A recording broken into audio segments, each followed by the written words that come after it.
play your league opener here at home? I'm super excited about it, and the opportunity for the Spread the Red Education Day, and having hopefully over 2,000 kids here, and for the atmosphere, looking forward to it. But just for our first conference home opener here, and we're gonna have a battle on our hands. Georgia State's a really good team, but excited to get back home. Feel like we've been on the road for a long, long time.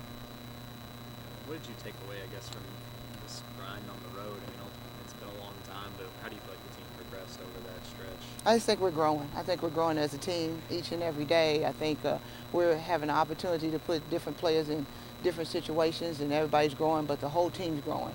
We found that out in Puerto Rico. Then we moved from Puerto Rico to come back, and go into conference play. And I'm just excited for this group. They're a fun group. I love coaching them.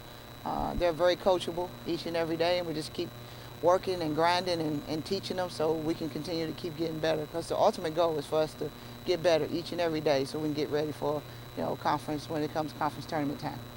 I feel like with a couple of games under your belt without Alexis, you guys have been able to kind of settle into a groove. Yeah, it's going to always, I think it's going to depend on the opponent and how you play. And, I think as a coach and as a coaching staff, that's what you work for each and every day. You have to, you got to scout, you got to be prepared, and you got to prepare your players. And, each and every situation, I think, becomes a point where everybody has to be ready when a number's called. And you're right. I think, the first game with South Alabama, she was out. I think it was an adjustment. But, to our kids' credit, we kept playing, and, we just put us in a situation that we got ready, and I think more stronger as a whole to get ready for Troy.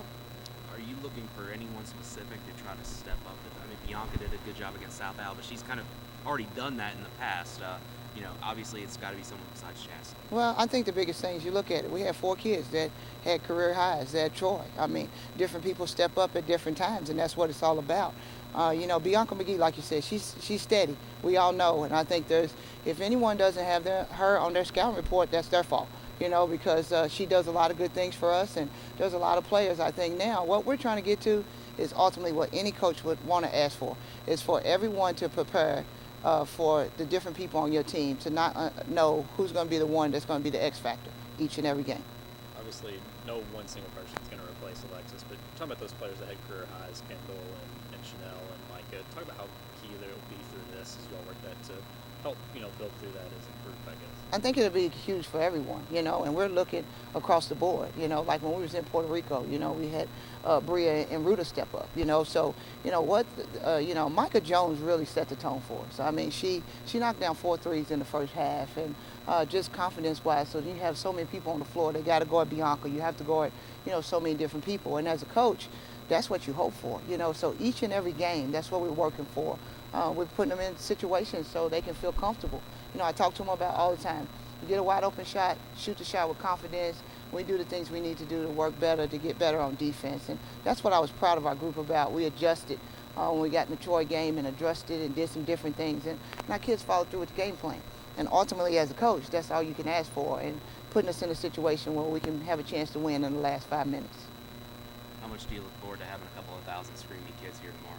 I'm actually excited. I really am excited about it. This will be my first experience as a head coach here to witness that, but I've heard nothing but great things about it. I think our kids are excited.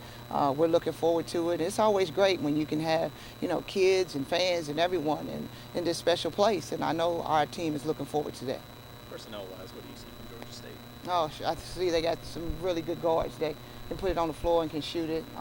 The long kid actually is Georgia State's all-time leading three-point shooter. And then they have a big transfer that's 6'4", that plays in the middle, only plays about 14 minutes, but I'm telling you, she's a load and she's good. And, just like every other opponent, they have players that can do a lot of different things. I think the biggest thing is dribble penetration. They got kids that can shoot the 3 too, but getting to the basket, they got a really, really quick guard in number 5. She's really small, but quick, super quick defensively.